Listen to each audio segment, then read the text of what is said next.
예, 안녕하세요. 더마허브 TV 스킨룩스 대표 원장입니다. 오늘 영상은 주사 피부염이나 지루성 피부염의 이 일반 환자분들이 처음에 많이 시도를 하시는 비판텐에 대해서 한번 얘기를 해보려고 하는데요. 일단 저희 병원 오시는 환자분들이 3분의 1 정도는 비판텐을 한번 써보고는 옵니다. 비판텐을 그렇게 많이 쓰죠. 저희가 사실 이 비판텐 요 성분에 뭐 앰플 같은 거는 뭐 한 15년 전부터 썼거든요. 저희 병원 개원할 때부터. 성분명이 덱스판테놀이라고 하는데 디판테놀 앰플 괜찮습니다. 뭐 일반 환자들이 스킨케어로 쓰기에는 괜찮은 물질이죠. 저희 병원에서 쓰는 제품 링크도 남겨 놓을 테니까 궁금하신 분은 한번 써보셔도 괜찮습니다. 저희 병원 최근 사례인데, 원래 홍조 치료는 매우 매우 어려운 거예요. 이 환자분 같은 경우에는 이제 유병 기간은 총 4년, 그리고 이제 치료 기간이 한 1년 정도 됐는데 절반 정도 좋아졌죠. 저희 병원 환자들 기준으로는 속도는 뭐 빠른 편은 아닙니다. 한 중간 이하 정도인데, 근데 이게 왜 그러냐면은 레이저를 저희 병원 오시기 전에 한 10회쯤 받고 이 증상이 엄청 악화됐거든요. 그래서 이런 환자분들이 치료가 어려운 거예요. 홍조에 무조건 레이저가 안 좋다라고 말씀드린 건 아닙니다. 뭐 일정한 효과가 있을 수도 있죠. 특히 염증이 없는 경우에. 염증이 없고 그냥 노화, 에이징으로 혈관이 확장된 거에 레이저를 하라고 처음에 레이저가 개발이 된 거거든요. 원래 혈관 레이저의 인디케이션이 노화로 인한 혈관 확장이에요. 그래서 그런 증상을 혈관 레이저를 쓰는 게 잘못했다고 하기 힘든데, 이런 염증성으로 생긴 이 붉은기에다가 바로 레이저를 때려버리는 경우가 많거든요. 근데 이제 레이저로 악화되면은 치료 기간이 진짜 아주 오래 늘어납니다. 이거는 제 체감인데, 레이저로 악화되는 경우에 레이저 한 번에 한 100쯤 악화된다고 하면은 저희 병원 치료로 좋아지는 건 한 5에서 한 20 정도 유동성이 있는데, 거의 그 정도 차이가 나는 것 같아요. 그러니까 보수적으로 봤을 때 레이저 10회로 증상이 악화되는 경우라면 대략 한 50번에서 200번 정도는 저희 병원 치료가 커버가 돼야지 그런 거를 좀 만회를 할 수가 있다라는 거죠. 근데 이 환자 같은 경우도 치료 기간 1년 동안에 50% 개선 중이라고 했는데, 제가 차트를 확인을 해보면은 이 환자는 지금 한 90회 정도 내원을 하신 분이거든요. 그래서 이런 환자분들이 치료 기간이 매우 오래 걸리고, 그래서 이런 환자분들을 위해서 저희가 완치될 때까지 치료를 다 해드리는 그런 프로그램을 진행을 하는 겁니다. 참조하시고요. 오늘 영상은 논문입니다. 최대한 쉽게 설명을 할 건데요. 이해할 지능이 있는 분만 보세요.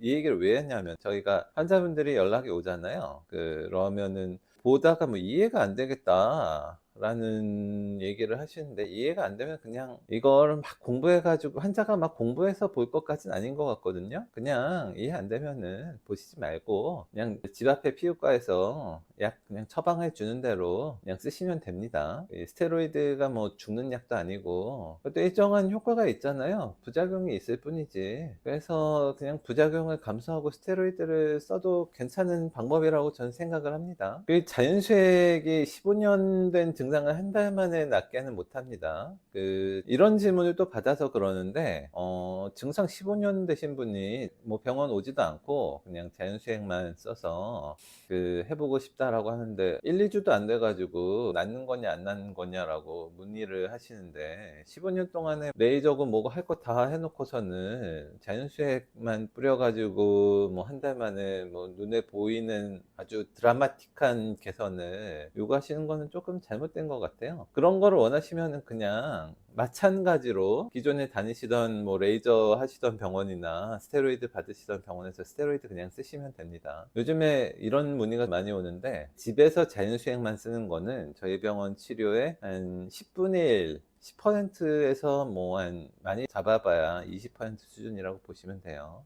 자연수액만 써서 나을 거면 저희 병원 치료를 할 필요가 없겠죠. 뭐 먹는 약을 쓸 필요도 없고, 저희 병원 인터뷰 하시는 분들 보면은 내원 치료하시는 환자를 인터뷰를 하잖아요. 뭐 내원 안 하고 자연수액만 쓰시는 분들 인터뷰를 하기 힘들어서 그런 것도 있지만 치료 효과가 전혀 다르기 때문에 그래요. 오늘의 주제로 들어가서 디판테놀, 비판텐이죠. 덱스판테놀, 비판텐의 유효 성분이죠. 이게 피부에 뭐 일정하게 뭐 보호 작용도 하고, 디판테놀은 부작용이 적다, 그리고 효과가 일정하게 있다라는 게 알려져 있다 보니까 기저귀 발진 이런 거에 많이 쓴단 말이에요. 그래서 이 기저귀로 인한 이 접촉성 피부염에, 그러니까 디판테놀 크림과 디판테놀이 안 들어간 크림 베이스랑 보습 효과를 한번 비교를 해본 논문이 있어서 갖고 와 봤는데, 이걸 보면은 이제 치료한 쪽의 효능, 이 디판테놀이 들어간 쪽의 효능이 한 58.7%, 연고 베이스 효능은 56%라는 거예요. 그냥 크림 베이스만 발라줘도 디판테놀보다 뭐 크게 뒤지지 않는다. 바꿔 말하면 이제 디판테놀이 들어갔다고 해서 뭐 이제 효과, 통계적 유의성이 없을 정도로의 보습 효과밖에 없었다라는 게 안타까운 얘기입니다. 디판테놀이 너희를 구원하지 못한다는 거죠. 그럼 이제 디판테놀이랑 알로에도 많이 쓰시잖아요. 화상으로 인한 흉터 치료에 디판테놀이랑 알로에랑 뭐가 더 효과적이냐, 뭐가 더 좋을까요? 두구두구두구 궁금하시겠지만 알로에베라가 조금 더 좋다라고 논문에 나옵니다. 근데 각질 연화도, 상처 회복 이런 거에서 종합적으로 알로에가 제일 나았다라는 거죠. 그래서 바셀린이 왜 항상 언급이 되냐, 피부가 안 좋으면 뭐 바셀린을 바르세요라고 하는 게 예전 영상에 제가 소개해 드렸는데, 요거는 제가 카드에 한번 넣어 보겠습니다. 그 크림 베이스나 디판테놀 혹은 알로에베라 가 들어간 뭐 젤 이런 게 이제 베이스 대비 월등하게 좋지가 않아요. 비판텐 알로에든 미미한 수준으로